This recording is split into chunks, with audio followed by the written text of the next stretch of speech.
self of every human waits patiently until we are ready to discover it. Then it extends an invitation to enter the luminous mystery of existence in which all things are created, nurtured and renewed. In the presence of this mystery, we not only heal ourselves, but we heal the world. Let's talk to the man who wrote this, Dr. Deepak Chopra, now for you. It's an absolute pleasure to have you on the show today, Dr. Chopra. Thank you. It's nice to be here.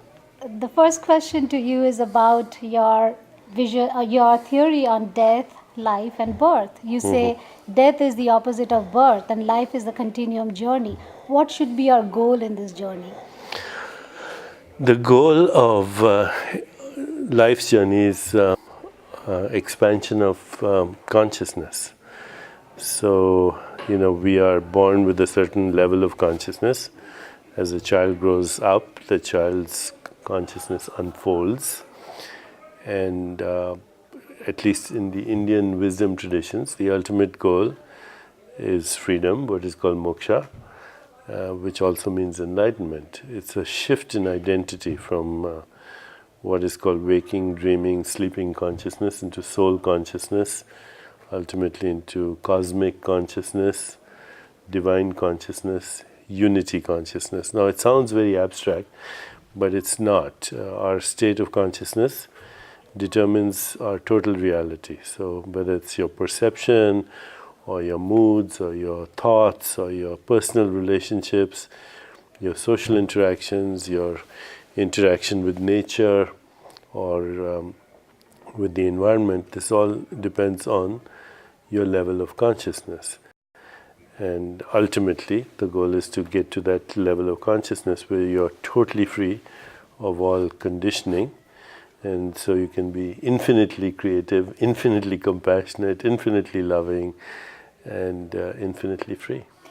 Do you feel that your medical background has helped you on this journey? Yeah, because my goal in life has been to map the biology and the physiology and the neural pathways of higher states of consciousness. Yeah. Now, when you say consciousness, how do you define consciousness? How do we know we have an awareness and a consciousness around us? How do we know that? What are the symptoms? Consciousness is the same thing as awareness. So, if you look at the teachings of the Upanishads, they define consciousness in the following way. That which cannot be imagined, but without which there is no imagination. That which cannot be conceptualized, but without which there are no concepts. That which cannot be seen, but without which there is no seeing, or heard, or tasted, or smelled. It's the basis of everything that we call reality. You can see those flowers because you're conscious. If you were unconscious, you wouldn't be able to see those flowers. Depending on your level of consciousness, you have everything that we call reality. Thoughts, feelings, emotions, perception, relationships are all an expression of consciousness. So if somebody has very limited consciousness, then their reality is very limited.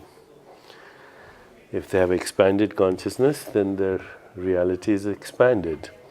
If they are in unity consciousness, then their reality is infinite. Now, Dr. Chopra, we don't always pay attention to whether we are conscious, whether we are aware. We are just living life, waking up in the morning, going to bed in the night, and living the day. How do you encourage, how do you tell people from the beginning of their life, from their childhood, to be more aware of things around and be more conscious? Well, this is what is called the discipline of yoga. So you have Raj Yoga, which is meditation, self-reflection, mindfulness, pranayam, asanas, all of that. Then there's Bhakti Yoga, which in today's language we would say the yoga of love.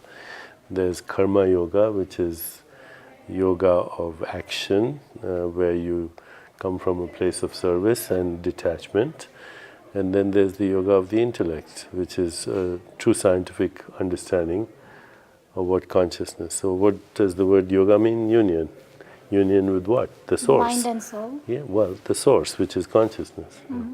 Now, when you say yoga, we would do yoga and we would try to be more conscious, but we always see some people more giving, more, the Akshay Patra Foundation, for example, is foundation where more people, the few people that we know are actually giving back, but there are a lot of people who want to, but they're not conscious about it.